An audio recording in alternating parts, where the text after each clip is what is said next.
من الجرائم التي تكشفت لنا بعد سقوط معسكر بوسليم شيء والله لا يستطيع إنسان أن يتصوره ولا أن يتحمله.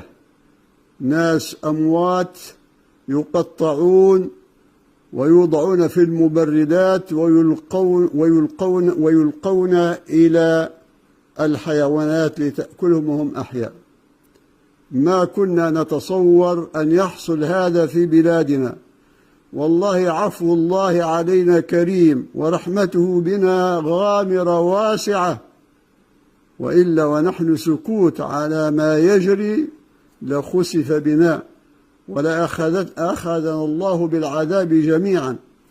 وما ذكرته محكمة الجنايات بغض النظر عن المهاترات اللي طلعتها هيئة الأوقاف وتتكلم وتقول هذا ما هوش أمناء وكلامهم مش صحيح ومش عارف ايه، هي هيئة الأوقاف بعد الهرس كله اللي قالته هي تعلم ما يجري في سجون طرابلس وسجون عتيقة، هي تعرف، هي أدرى الناس به، لأن المداخل هم ألصق الناس بهذه الكتيبة، هي تعرفه ولكنهم يدلسون. هل استطاعوا حتى في هذا البيان هم أو غيرهم أن يقولوا خلاص بلاش احنا ما نبوش نصدقوا الجنايات الدولية، لكن هؤلاء مشتبه فيهم على الأقل من كثرة شكوى الناس منهم وتتصل بهم.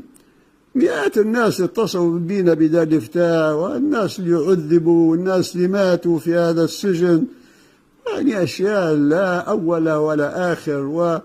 ويعني السجون وما فيها من الزنزانات وما فيها من الناس اللي يوضعون في زنزانة 1.5 متر ويوضع فيها كل شيء موجود فيها، حتى يعني عافاكم الله محل الحاجة كله في مكان واحد، ولا يشعرون بهذه الوحشية وهذا الظلم. هذا كله معروف، لكن كان عليهم على الأقل حتى بيطعنوا في هذه محكمة دول كذا، وهي معروفة، هي ليست في مع داعي الإفتاء في شيء، ولا هي تناصرها ولا تتكلم باسمها، بل هم أشد الناس عداء المجتمع الدولي والمحكمة الجنائية كلهم هؤلاء والبيئة الأمية كلهم من أعداء دار الإفتاء، لا يمكن أن ينحازوا إلى دار الإفتاء، هم يعلمون ذلك.